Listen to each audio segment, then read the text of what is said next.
The taste of whiskey was still burning my lips when I felt his breath against my neck. "You're not like the others, are you?" Cole whispered, and I swear my whole world tilted sideways. But let me back up, because 30 minutes ago, I was just boring Amber from Chicago, the accountant who color codes her spreadsheets and goes to bed at 9:30. You know those moments that split your life into before and after? This was mine.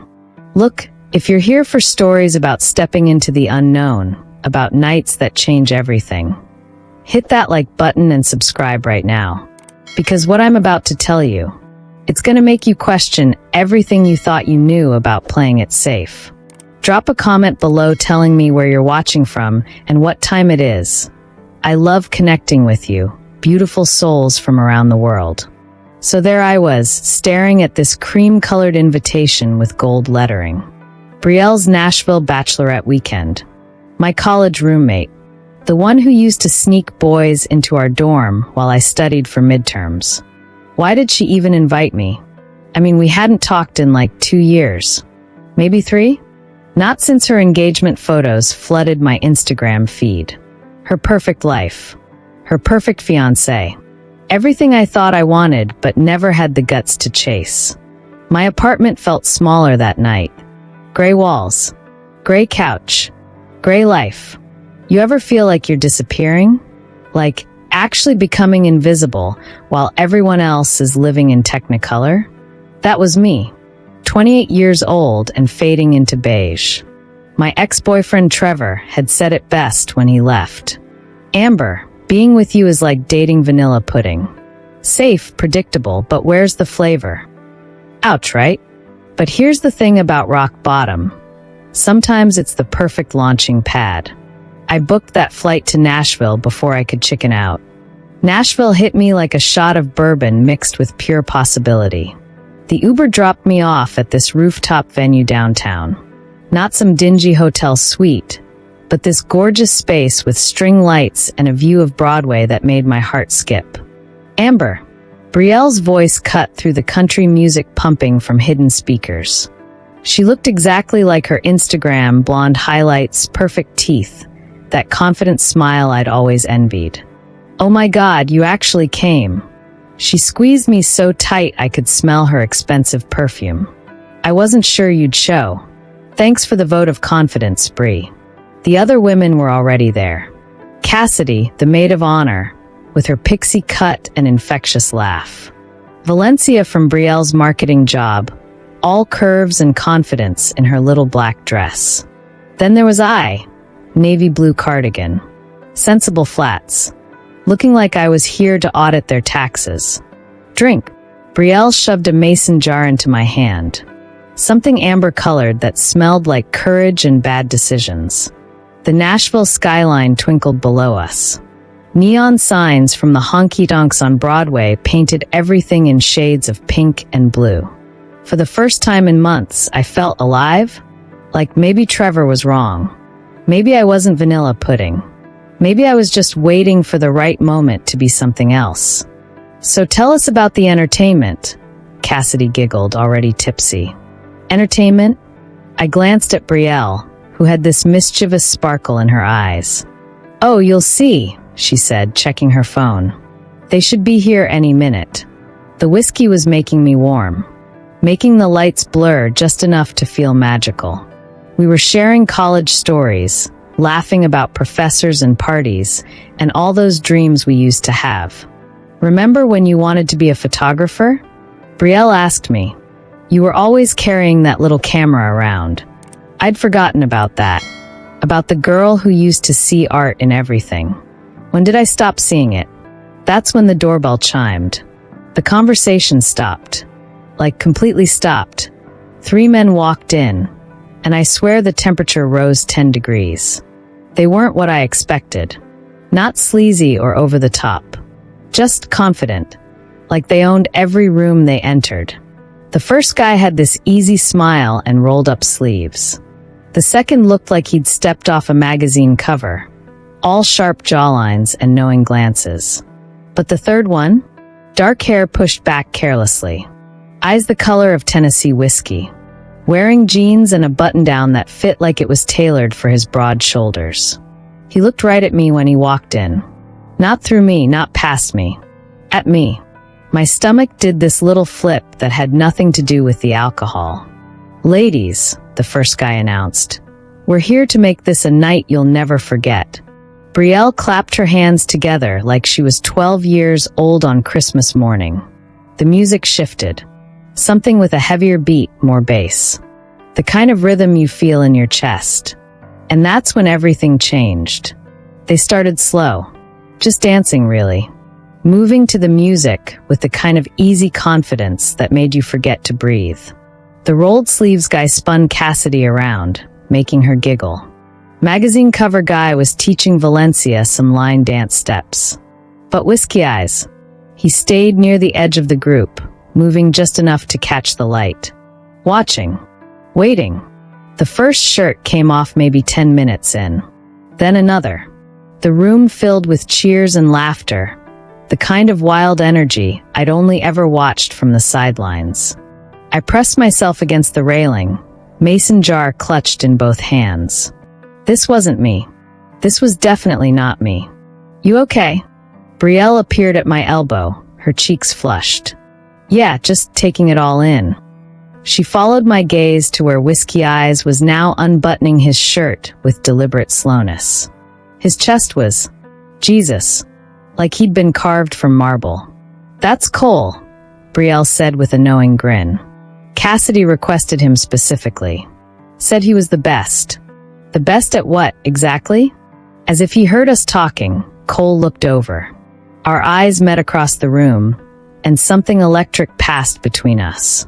Something that made my skin tingle and my heart race. Then Cassidy squealed and disappeared into one of the side rooms with the rolled sleeves guy. The door clicked shut behind them. Valencia wasn't far behind, pulling the magazine cover guy toward another door with giggles and whispered promises. The sound started about 5 minutes later. Soft at first, then not so soft. Muffled laughter. A gentle thudding against the wall. The unmistakable rhythm of, well, you know. My face burned. I stared into my drink like it held the secrets of the universe. First time, Cole's voice was right behind me. Close enough that I could feel the heat radiating from his skin. I turned around and he was there. Shirt open, revealing abs that belonged in a fitness magazine. But his eyes weren't cocky or predatory. They were curious.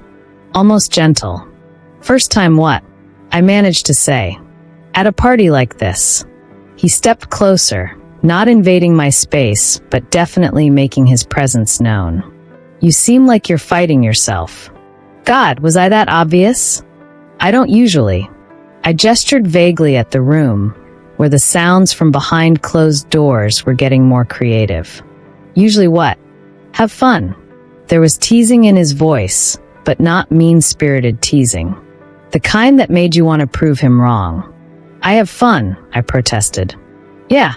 When's the last time you did something just because it felt good?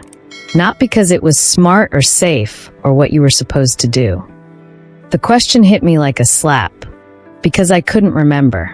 Not a single moment in recent memory where I'd chosen desire over duty. Another door closed. More muffled sounds. The party was dissolving into something more intimate, more primal. "What do you do?" Cole asked, seemingly unbothered by the symphony of pleasure surrounding us. "I'm an accountant." He laughed, not mockingly, but with genuine delight. "Of course you are. Let me guess. You have your whole life planned out in color-coded spreadsheets. There's nothing wrong with being organized." Never said there was. He moved closer, and I caught his scent, something woodsy and masculine that made my head spin. "But when's the last time you colored outside the lines?" The sounds from the nearest room were getting louder. More urgent. I felt my cheeks burning. "You're blushing," Cole observed. "I'm not used to this." "What? Honest conversation or honest pleasure?" "Both," I wanted to say. Instead, I just looked at him, feeling like he could see straight through all my carefully constructed walls. Come with me, he said quietly. It wasn't a demand. It was an invitation. My rational brain screamed no. This wasn't who I was. This wasn't what good girls from suburban Chicago did at bachelorette parties. But another part of me, a part that had been sleeping for years, whispered something different. What if Trevor was wrong? What if I wasn't vanilla pudding? What if I was just waiting for someone to offer me a different flavor? The sounds from behind the doors seemed to echo my heartbeat. Fast, desperate, alive. Cole extended his hand. And for the first time in my 28 years, I didn't think about consequences or spreadsheets or what anyone else would think. I took it. The room he led me to felt like stepping into a dream. Soft lighting from bedside lamps. The distant hum of Nashville traffic 40 floors below. Through the floor-to-ceiling windows, the city sparkled like scattered diamonds. Cole closed the door behind us. Not with a slam, but with this gentle click that somehow felt more intimate than any touch. You're shaking, he observed. I was. My hands, my voice, my entire body vibrating with nerves and anticipation, and something else I couldn't name. I don't do this, I whispered. I mean, I've never what? Been spontaneous, reckless, any of this. He moved closer, and I could see the flecks of gold in his whiskey-colored eyes. What do you want to do? Such a simple question. But nobody had asked me that in, God, how long? When was the last time someone cared what I wanted? I don't know, I admitted. Then let's figure it out. He reached into his back pocket and pulled out something that made my heart skip. A worn leather notebook. The kind musicians carry for lyrics and melodies. You write? I asked. Songs. Or I try to. He flipped through pages covered in messy handwriting. This pays the bills, but music, that's the dream. He sat on the edge of the bed, patting the space beside him. I hesitated for half a second, then joined him. The mattress dipped under our combined weight, bringing us closer together. What about you? Besides spreadsheets and sensible shoes. I laughed despite my nerves. I used to take pictures. Before I convinced myself it wasn't practical. Show me. I pulled out my phone, scrolling to the camera roll. Hidden among screenshots and work emails were scattered photos. The sunrise from my apartment window. Rain droplets on glass. A stray cat is in the alley behind my building. Cole studied each one like they were museum pieces. You see beauty in ordinary things. Nobody had ever said that about my pictures before. Hell, nobody had ever really looked at them. Play something, I said suddenly. Here. Why not? He reached for the acoustic guitar leaning against the dresser. How had I not noticed that before? His fingers found the strings like they belonged there. The melody that filled the room was hauntingly beautiful. Soft and melancholy, but with an underlying hope that made my chest tighten. What's it called? It doesn't have a name yet. I wrote it last week after a really long day of pretending to be someone I'm not. The words hung between us, heavy with understanding. We were both wearing masks, weren't we? Him with his confidence and charm. Me with my buttoned-up propriety. Can I tell you something? He asked, still playing softly. I nodded. You're the first person tonight who looked at me like I was more than just entertainment. The vulnerability in his voice made something crack open inside my chest. This beautiful, confident man was just as uncertain as I was. You're not just entertainment, I whispered. He set the guitar aside and turned to face me fully. Neither are you just an accountant. The space between us felt charged. Electric. Like the moment before lightning strikes. When he reached up to brush a strand of hair from my face, I didn't pull away. When his thumb traced the line of my jaw, I leaned into the touch. We don't have to do anything you don't want, he said softly. But that was the thing. I wanted everything. For the first time in my cautious, careful life, I wanted to dive headfirst into the unknown. I kissed him first, tentative at the start, then with growing confidence as he responded. His touch was reverent, like I was something precious instead of something to be endured. When he whispered my name against my skin, it sounded like a prayer. I explored too. The broad expanse of his shoulders. The way his breath hitched when I traced patterns on his chest. The sound he made when I kissed the hollow of his throat. Time became fluid. Minutes or hours, I couldn't tell. We moved together like we'd done this dance before, like our bodies knew secrets our minds were just discovering. When we finally stilled, breathless and intertwined, he pulled the covers over us and held me close. "Stay," he whispered against my hair. And for once in my life, I didn't think about tomorrow. I just stayed. 6 months later, I was sitting in a coffee shop in downtown Chicago when I heard it. That melody. The one Cole had played for me in that Nashville hotel room. But now it had words. A full arrangement. And it was coming through the speakers of Being There, done that like a ghost from my past. "Turn that up," I called to the barista. The singer's voice was pure velvet, crooning about a night that changed everything. About a girl who said yes when she'd spent her whole life saying no. About taking chances and finding yourself in the most unexpected places. My coffee grew cold as I listened to every word. Words that painted our night in perfect detail. The rooftop. The city lights. The moment I took his hand. "Who is this?" I asked, my voice barely a whisper. The barista checked his phone. "Cole Rivers. This song's been climbing the charts for weeks." The girl who said yes. Cole Rivers. I fumbled for my phone, fingers shaking as I searched for him online. There he was on magazine covers and music blogs. The same whiskey eyes, the same devastating smile. But now he was wearing suits instead of jeans, playing sold-out venues instead of bachelorette parties. The article I found made my heart stop. Rising country star Cole Rivers credits his breakthrough hit, "The Girl Who Said Yes to a Chance Encounter That Taught Him About Courage." "Sometimes you meet someone who changes your whole perspective," Rivers told Rolling Stone. "She showed me that taking risks isn't about being reckless. It's about being brave enough to become who you're meant to be." I read it 3 times before it sank in. He'd written a song about me. About us. About that night. And it had launched his career. 2 weeks later, I did something that would have terrified the old Amber. I quit my job at the accounting firm. I'd been thinking about it for months, ever since Nashville. Ever since I remembered what it felt like to choose passion over practicality. I used my savings to buy professional camera equipment. Started taking pictures again. Real ones, not just phone snapshots. The world looked different through a lens when you weren't afraid to see it. By October, I'd saved enough to take the leap I'd been dreaming about since that night on the rooftop. I moved to Nashville. The city welcomed me like an old friend. I found a tiny apartment in East Nashville, all exposed brick and hardwood floors. Started freelancing for local magazines, capturing the music scene that pulsed through the city's veins.